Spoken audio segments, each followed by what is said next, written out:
আরজি করের ঘটনার প্রতিবাদে রাজ্য জুড়ে আন্দোলন চলছে। পিতৃপক্ষ শেষে মাতৃপক্ষ শুরুতেই মহালয়ার পুণ্যতিথিতে দুর্গা সাজিয়ে ঢাক শাঁখ বাজিয়ে কাদম্বরী বিচারের দাবিতে মিছিল দক্ষিণ দিনাজপুরের বালুরঘাটে।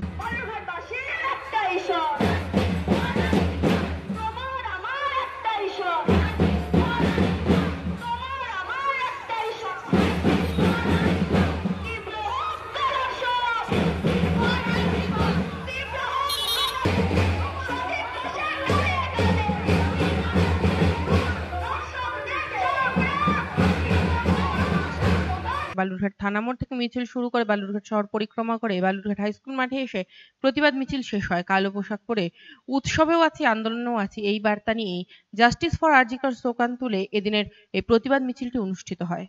মায়ের আগমনী হয়ে গেছে, সেই মায়ের আগমনী দিয়ে আজকে আমরা আমাদের প্রতিবাদ মাধ্যমে আমরা আজকে দিনটি আমরা শুরু করলাম।